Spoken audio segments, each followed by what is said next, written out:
Unified 911, anong matutulong namin sa'yo? Anya ti maitulong mi ken kahapon. Anong may tatabang ko sa Unsay imo? akong ikatabang nimo? Ngini makadabang na misal ka no. Sa anumang wika o dialekto, may tulong na darating sa iyo.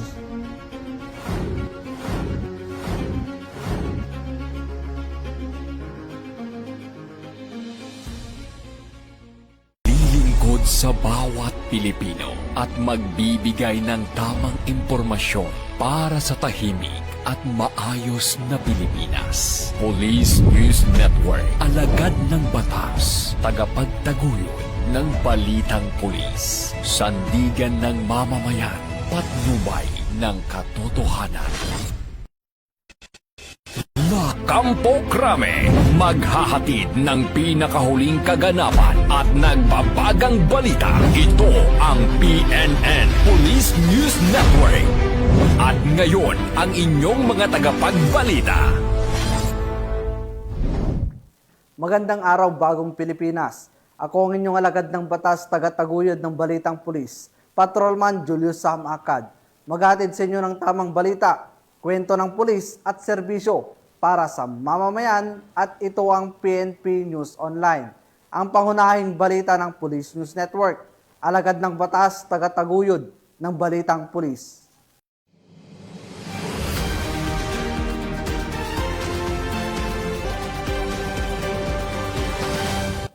Narito ang balitang dapat niyong abangan.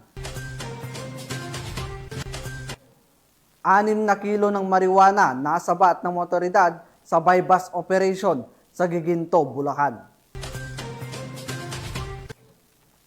Top 8 regional most wanted person na may kasong statutory rape at sexual assault arestado sa Ormoc City. At isang negosyante arestado sa ikinasang bypass operation ng Coronadal PNP sa Barangay Santa Cruz, Coronadal South, Cotabato.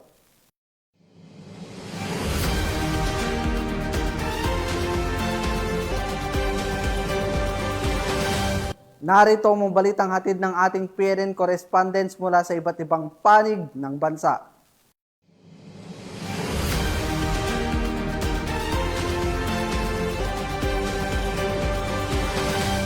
Simulan natin ang balita mula sa bahagi ng Luzon.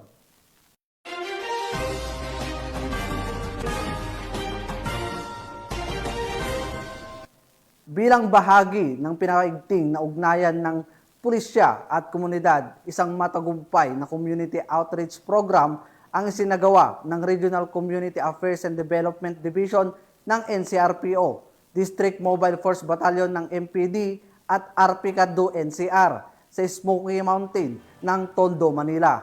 Police Corporal Abigail Rojas sa report.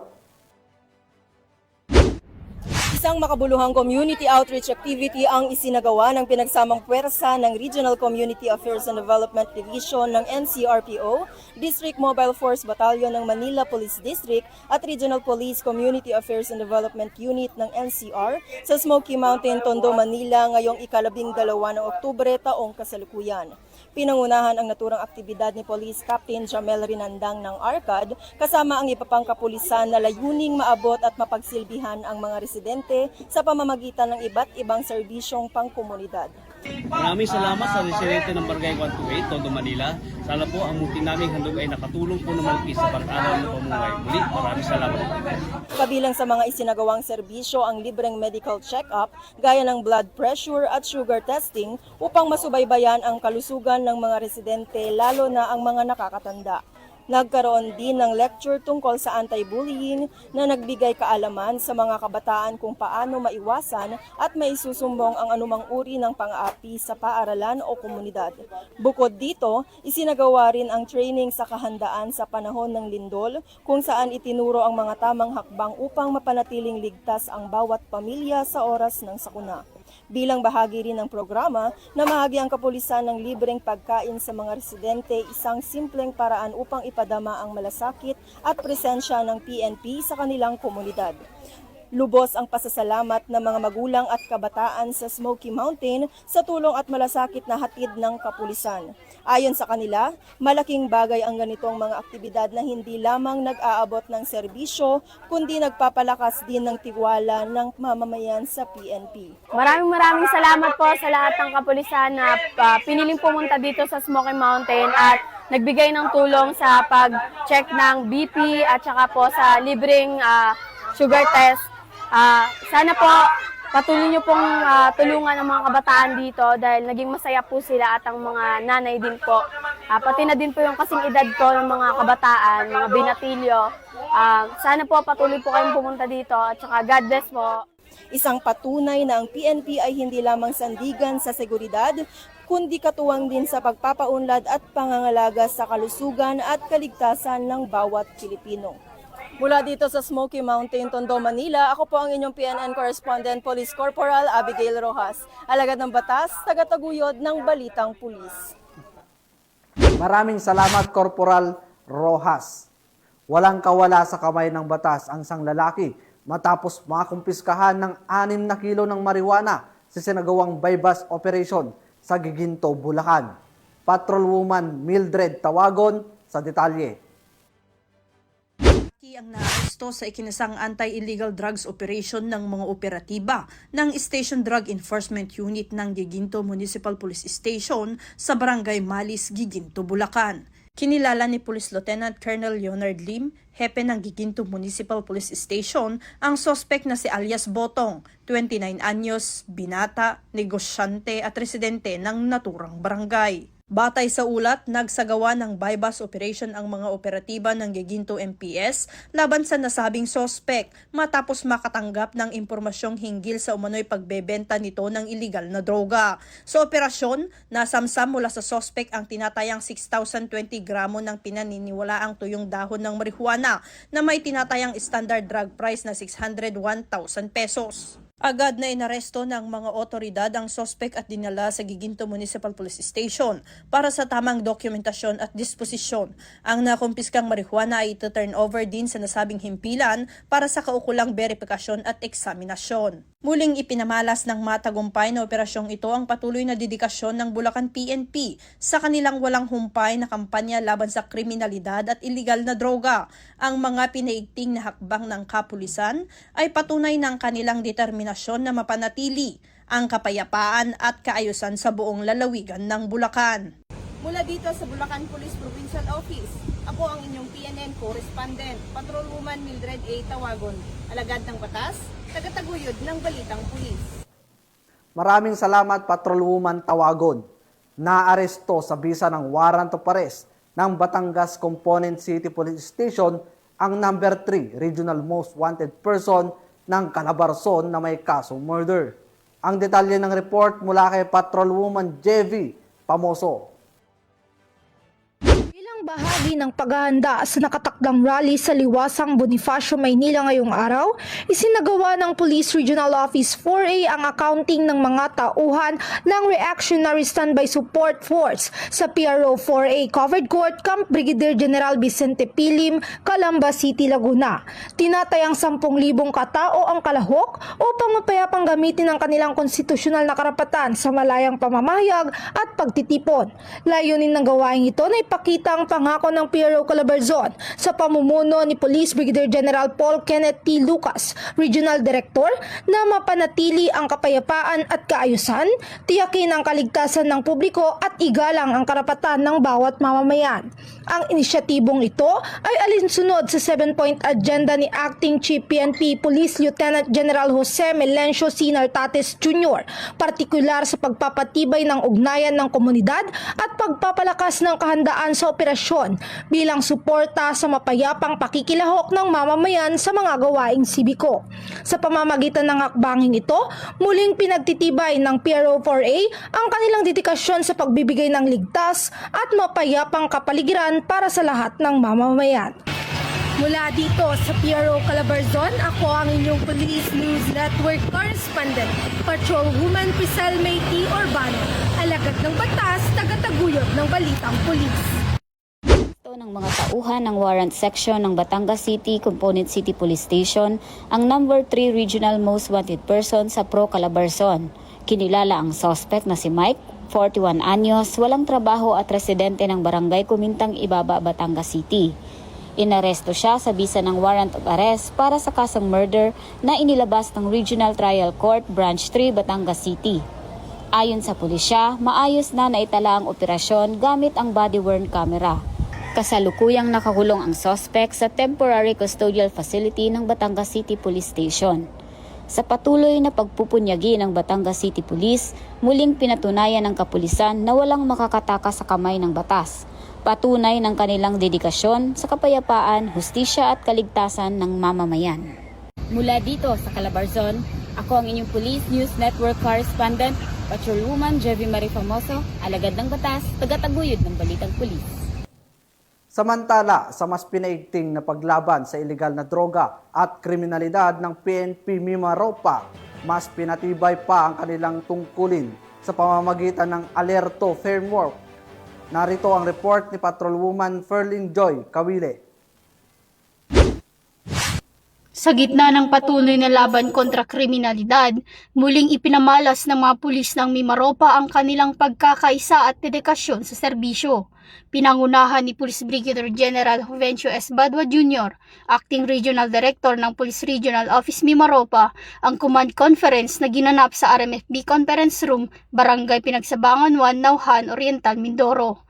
Kasama sa pagtitipon sina Police Lieutenant Colonel Edwin F. Gutang, Acting Force Commander ng RMFB Mimaropa, ang mga battalion staff officers at iba pang personnel ng RMFB. Dumalo rin si Police Lieutenant Colonel Dominador D. Madrid III, Chief of Police ng Nauhan MPS, isang patunay ng matibay na ugnayan at pagtutulungan ng mga unit ng kapulisan sa rehiyon. Sa nasabing pagpupulong, iprinesenta ni Police Brigadier General Badwa ang kanyang strategic framework na tinawag na Alerto o Enhanced Anti-Criminality and Law Enforcement through Responsive and Transformative Organization. Sa ilalim ng Alerto framework, mas pinaigting ng Mimaropa ang kanilang mga hakbang laban sa kriminalidad. Mula sa mas mabilis na pagtugon, maayos na koordinasyon hanggang sa makabagong paraan ng pagresolba ng mga insidente. Ito ang magiging gabay sa pagpapatupad ng batas sa buong rehiyon, isang hakbang patungo sa mas responsableng, disiplinado at mapagkakatiwalaang kapulisan. Sa temang Through Adversity, We Rise, With Honor, We Prevail, ipinapakita ng Mimaropa na sa bawat hamon, mas tumatatag ang kanilang paninindigan para sa katahimikan, kaayusan at kaligtasan ng mamamayan. Mula dito sa Calapan City, Oriental, Mindoro, ako ang iyong PNN Correspondent, Patrolwoman Ferlyn Joy Kawile, alagad ng batas, tagataguyod ng balitang pulis. Maraming salamat, Patrolwoman Kawile. Tunghayan naman natin ang balita mula sa mga bahagi ng Visayas.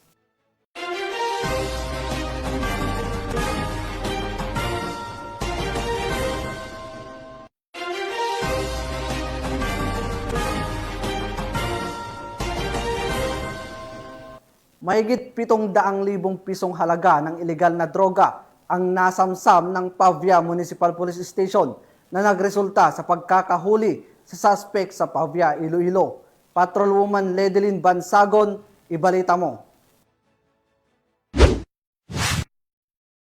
Sa pamamagitan ng pinaigting na operasyon ng mga tauhan ng Pavia Municipal Police Station, isang matagumpay na buy-bust operation ang nagresulta sa pagkakahuli ng isang hinihinilaang tulak ng droga at pagkakakumpiska ng tinatayang 748,000 pesos na halaga ng iligal na droga sa Barangay Ungka 2, Pavia, Iloilo nito lamang ika-11 ng Oktubre taong kasalukuyan. Kinilala ni Police Captain Richfield S. Presquito, Officer in charge ng Pavia MPS, ang suspect na si alias Fred, 60 taong gulang, may asawa at residente ng Barangay Lihuan, Badyangan, ngunit pansamantalang naninirahan sa Barangay Balabag, Pavia, Iloilo. Sa isinagawang operasyon ng Pavia Municipal Police Station, nasamsam mula sa kanyang tinatayang 110 na gramo ng hinilaang shabu na may kabuuang halagang 748,000 pesos batay sa standard drug price. Batay sa investigasyon ng mga pulis, kinukuha umano ng suspect ng supply ng iligal na droga mula sa Iloilo City bago ito ipamahagi sa iba't ibang lugar. Sa kasalukuyan,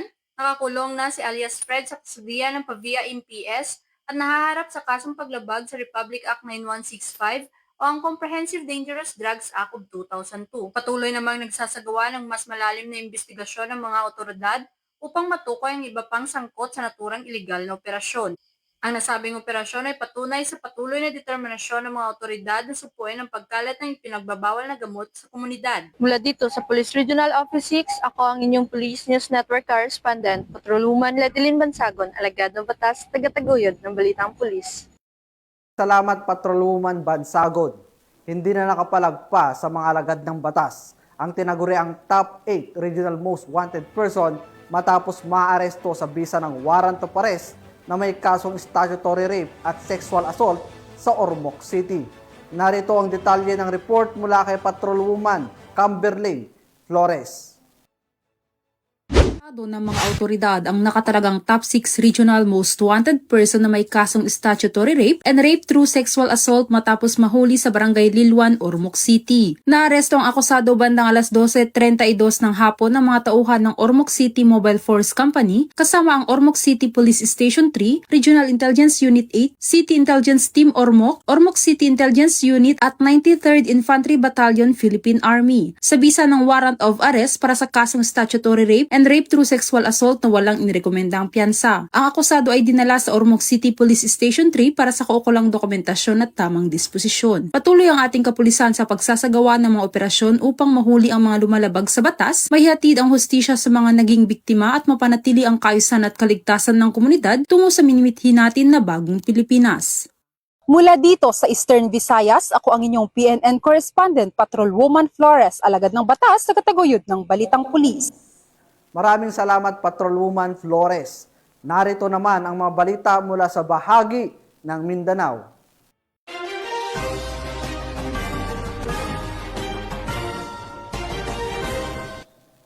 Tinatayang mahigit 300,000 pisong halaga ng shabu ang nakumpiska mula sa isang high-value individual na inulunsad ng operasyon ng mga otoridad sa Zamboanga del Norte.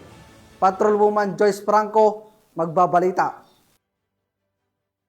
Ang isang lalaki sa isinagawang bypass operation ng Regional Drug Enforcement Unit 9, Team Zamboanga del Norte, katuwang ang Liloy Municipal Police Station sa Purok 5, Barangay Fatima, Liloy, Zamboanga del Norte. Kinilala ng mga otoridad ang suspect na si alias Mike, isang high-value individual, 36 anyos, may asawa, walang trabaho at residente ng nasabing lugar. Batay sa investigasyon, si Mike ay miyembro umano ng Mulok Group, isang grupong sangkot sa extortion, gun for hire, pagnanakaw, kidnapping at pagpapalaganap ng illegal na droga sa bayan ng Liloy at Salong. Nakumpiska sa suspect ang mga sumusunod, 4 na malaking heat-sealed na sachet na hininalang shabu na may timbang na humigit kumulang 50 gramo at tinatayang nagkakahalaga ng 340,000, isang brown-white stripe pouch na ginamit na lalagyan, isang driver's license at iba pang non-drug evidence. Ang mga nakumpiskang ebidensya ay agad na dinala sa PNP Provincial Forensic Unit, Liloy Satellite Office para sa pagsusuri, habang ang suspect ay nasa kustodiya ng Liloy MPS para sa tamang disposisyon. Patuloy ang investigasyon ng mga otoridad upang matukoy ang iba pang kasapi ng grupo at mapigil ang operasyon ng sindikato sa rehiyon. Mula dito sa Zamboanga Peninsula, nagbabalita, ako ang inyong PNN Correspondent, Patrolwoman Joyce Franco,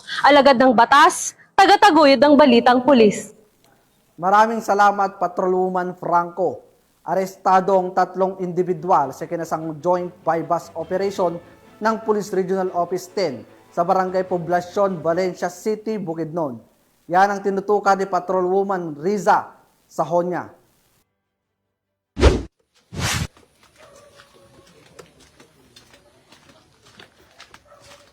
Arestado ang 3 individual sa isinagawang joint bypass operation ng Regional Drug Enforcement Unit 10, Bukidnon Provincial Intelligence Unit, Bukidnon PIDEA 10, Bukidnon 2nd PMFC, City Anti-Drugs Special Unit Team, katuwang ang mga operatiba ng Valencia City Police Station sa Barangay Poblacion, Valencia City, Bukidnon, nito lamang ika-10 ng Oktubre taong kasalukuyan. Kinilala ni Police Lieutenant Colonel Brian M. Panganiban, Officer in charge ng Valencia City Police Station, ang mga drug suspect na si alias Jojo, 41 anyos, may asawa, alias Wako, 26 anyos, isang electrician at alias Patrick, 31 anyos, walang trabaho, mga lalaki at mga kasama sa DI listed at mga residente ng nasabing lugar.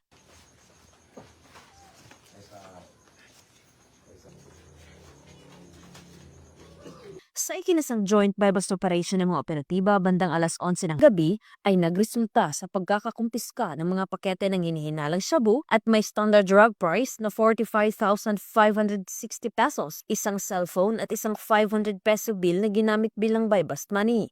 Ang mga suspect ay nahaharap sa kasong paglabag sa RA 9165 o Comprehensive Dangerous Drugs Act of 2002. Mula dito sa Northern Mindanao, ako ang inyong Police News Network Correspondent, Patrolwoman Riza Sajonia, alagad ng batas, tagataguyod ng Balitang Pulis. Maraming salamat Patrolwoman Sajonia.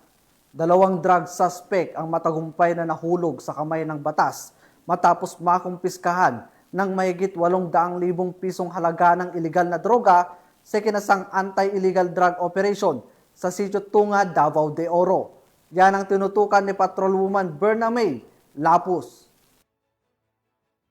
2 individual ang naaresto sa sinagawang anti-illegal drug operation ng mga otoridad sa Sitio Tunga, Barangay Magnaga, Pantukan, Davao de Oro. Ang operasyon ay matagumpay na naisagawa sa koordinasyon ng iba't ibang unit ng kapulisan sa pangunguna ng mga operatiba mula sa Regional Police Drug Enforcement Unit 11. Kinilala ang mga naaresto na sina alias Boss, 35 anyos, kabilang sa listahan ng mga high-value individual, at alias Joy, 32 anyos, na kapwa residente ng Mabini, Davao de Oro. Sa isinagawang bypass operation, nakumpiska mula sa mga suspect ang tinatayang 120 grams na hinihinalang shabu na may halagang 816,000 pesos, batay sa standard drug price. Na-recover din ang isang caliber 45 pistol, 2 bala, isang magazine, 2 improvised glass tutor na may residue, isang sling bag, coin purse, 2 cellphone, at isang Yamaha motorcycle at marked money na ginamit sa operasyon. Ang mga sospek ay kasalukuyang nakapiit at nahaharap sa kasong paglabag sa Republic Act 9165 o ang Comprehensive Dangerous Drugs Act of 2002 at Republic Act 10591 o ang Comprehensive Firearms and Ammunition Regulation Act. Ang nasabing operasyon ay bahagi ng patuloy na kampanya ng pulisyal laban sa iligal na droga na naglalayong supuin ang kalakalan ng ipinagbabawal na gamot sa rehiyon, lalo na sa mga tinaguriang high-value target.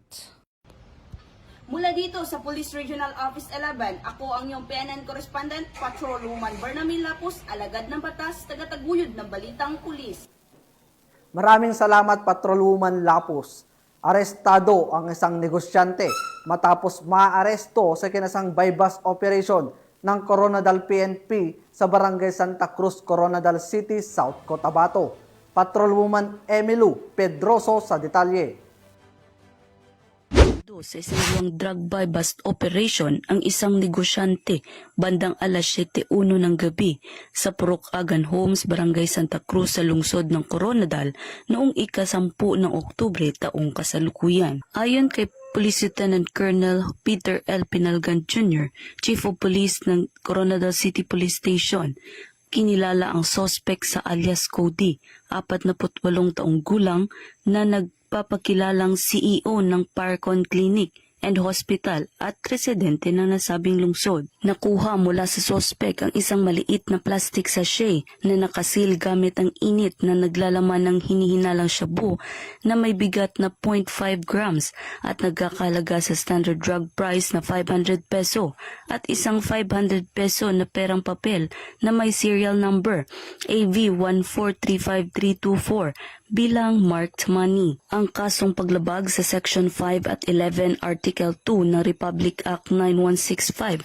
o Comprehensive Dangerous Drugs Act of 2002 ang nakatakdang isampa laban sa sospek. Patuloy na pinaiigting ng Coronadal City PNP katuwang ang iba pang ahensya ng gobyerno ang kampanya laban sa iligal na droga at iba pang uri ng krimen upang matiyak ang kaligtasan at seguridad ng mamamayan tungo sa mas ligtas at drug-free na rehiyon. Mula dito sa Police Regional Office 12, General Santos City, ako ang inyong Police News Correspondent, Patrolwoman Emilu Pedroso, alagad ng batas, tagataguyod ng Balitang Pulis. Maraming salamat, Patrolwoman Pedroso.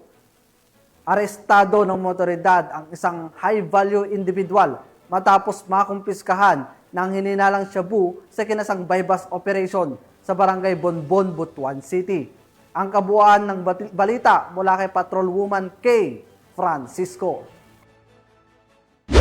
Arestado ng mga operatiba ang isang kilalang drug personality na tinagurang Battery Everyday matapos mahuli sa isinagawang bypass operation sa Purok 2, B, Barangay Bonbon, Butuan City nito lang Oktubre taong kasalukuyan. Kinilala ang suspect na si alias Battery Everyday, 28 taong gulang, binata, isang construction worker at residente ng Purok 2, Kamote, Barangay Maon, Butuan City. Nasamsam mula sa kanya ang isang sachet na hinihinalang shabu at 3 sachet na bypassed item na may kabuang bigat na 35 na gramo at tinatayang nagkakahalaga ng humigit kumulang 238,000 pesos kasama ang 48,000 pesos na bypassed money. Ayon sa mga operatiba ay matagal na nilang minamanmanan ang suspect na kabilang umano sa high-valued individual drug personalities sa lungsod. Nahuli ito matapos mabentahan ng illegal na droga ang isang poster buyer na pulis. Naging matagumpay ang operasyon sa pangunguna ni Police Lieutenant Militia P. Kulam sa ilalim ng supervisyon ni Police Lieutenant Colonel Brian E. Riponte, hepe ng SOU 13 PNP DEG. Katuwang ang mga operatiba ng PNP DEG SOU 13 at BCPS 3. Sa kasalukuyan ay nasa kustodiya na ng PNP DEG ang suspect at nahaharap sa kasong paglabag sa Republic Act 9165 o Comprehensive Dangerous Drugs Act of 2002.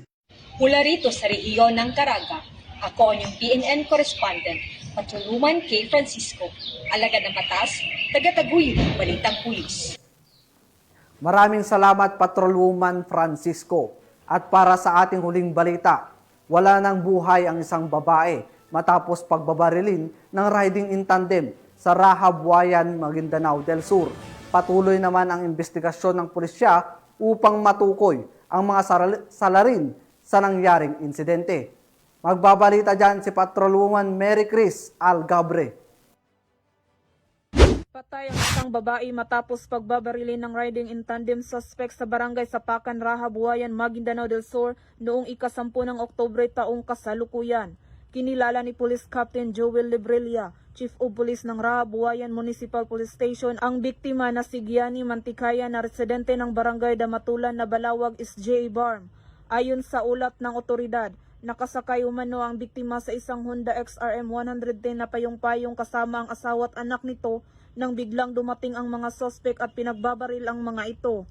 Maswerte namang nakaligtas ang mag-ama ng biktima matapos pumalya ang ginamit na baril ng mga sospek. Agad namang dumating ang Suko team upang imbestigahan ang naturang insidente. Patuloy nang gumagawa ng malalimang investigasyon ng mga otoridad upang mahuli ang salarin at matukoy ang motibo sa naturang pamamaril. Mula rito sa rehiyon ng Bangsamoro, ako ang inyong PNN correspondent, Patrolwoman Mary Chris Algabre, alagad ng batas, tagataguyod ng Balitang Pulis. Maraming salamat, Patrolwoman Algabre. At yan ang mga balitang nakalap ng ating PNN correspondents mula Luzon, Visayas at Mindanao. At mga ka-PNN, 73 days na lang, Pasko na.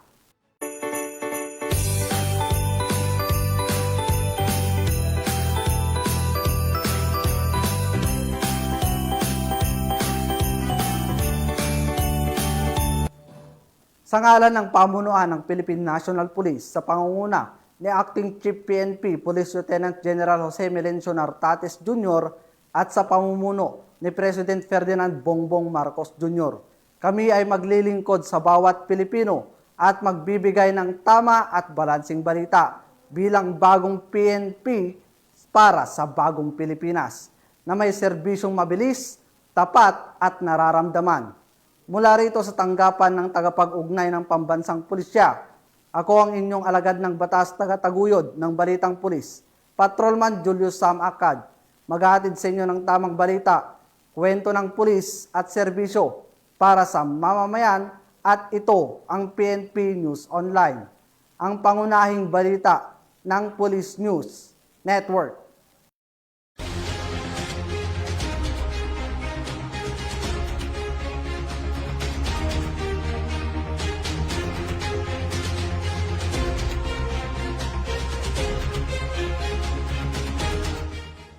Police News Network, alagad ng batas, tagapagtaguyod ng balitang pulis.